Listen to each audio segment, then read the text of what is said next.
No, I don't support the Green New Deal. You don't? Oh, well, that's a big statement. I support the radical left. I support the Biden plan that I put forward. The fact of the matter is, I beat Bernie Sanders. Not by much. I beat him a whole hell of a lot. I'm here standing facing you, old buddy.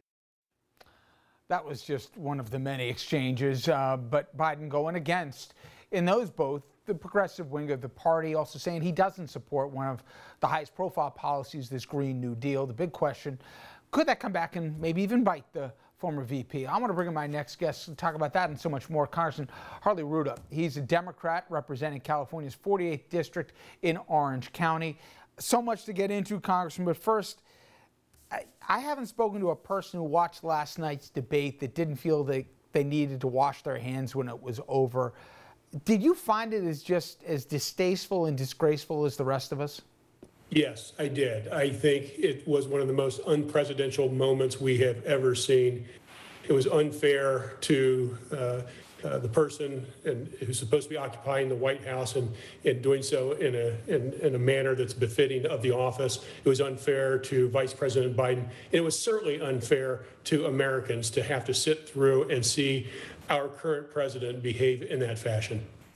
As soon as we understand, maybe in not too many hours from now, there may be a vote in the House relating to the latest version of the stimulus package. What can you tell us? Are you optimistic we're going to get something done? Because I know I don't have to tell you, a lot of people are hurting right now and a lot of people need help. Yeah, Richard, I'm cautiously optimistic. I was in Speaker Pelosi's office earlier today talking to her just before Secretary Mnuchin was arriving. And there is progress being made. There's certainly still a lot of distance to go. But the fact that conversations are going on and that we are hopefully going to be passing a different version of the original HEROES Act, I think we're getting close. But as we have seen with this Senate, with Mitch McConnell cares more about filling seats in the judiciary and the Supreme Court rather than helping Americans in our time of need during a pandemic.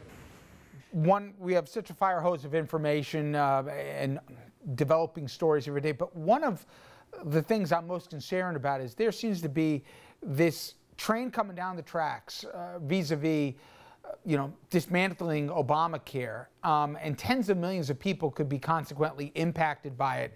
And this idea that some executive order is going to make this all go away is just patently false. How concerned are you that a lot of your constituents, they may not realize it yet, but the care that they've relied on could be going away? That's correct. The Trump administration currently is supporting a lawsuit in Texas to eliminate the ACA or Obamacare. And if that happens, or if the decision makes its way to the Supreme Court with the current structure, there's definitely concern that tens of millions of Americans will lose their health care. In addition, and even more concerning, is that the pre-existing condition requirement could be thrown out, which brings in virtually every American with a pre-existing condition, which is the vast majority of Americans. And when you look at going through a pandemic with COVID-19, is that going to be considered a pre-existing condition as well? Last night during the debate, Vice President Biden, on more than one occasion, pushed back on the idea that he is with the left flank or the far left flank of the party, so the Green New Deal is not the reform that he personally supports, and moreover, he created a little bit of distance as it relates with Bernie Sanders, some of his health care reform packages from his own. Are you convinced, and you're in one of those districts that's not solidly one color one way or the other, that that the president, the vice president, can actually kind of straddle the middle here and still not lose the left come election day?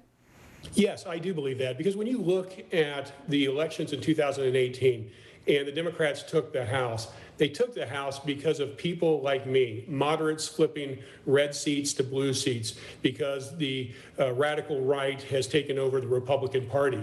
People want individuals like me in office, moderates, and that's what Joe Biden is. And that's why Joe Biden has laid out a strategy to address issues that is consistent with the vast majority of Americans. His values represent the vast majority of Americans' values as well.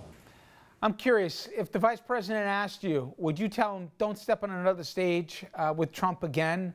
Why? I know the debate commission is talking about reforming some of the rules so we don't have a repeat of last night, but I don't know. I got to admit, a lot of folks I speak to are conflicted as to whether or not they want to go through another 90 minutes of that. Well, I can understand why they don't want to see another 90 minutes of what we saw displayed last night by the president. However, I think Joe Biden did a fabulous job, especially when he was looking at the camera and speaking to the American people. What we do need are changes in how the debate takes place. And first and foremost, the engineering room needs to be able to mute the microphone of the individual who is not allocated the current time of 2 minutes to discuss their policy position, and also allow the anchor to continue to focus on policy instead of the bullying that was done by the president and the unneeded and unnecessary jabs, personal jabs that he took against the Biden family. Well, fingers crossed on the stimulus package, Congressman. I wish you the best of luck, and I appreciate a few minutes. Thank you. Thank you. Take care. All right, when we come back, as the president once again refused to say that he'd accept the election results, a former speechwriter for President Obama, he'll join us to tell us his fears about what the president may in fact do.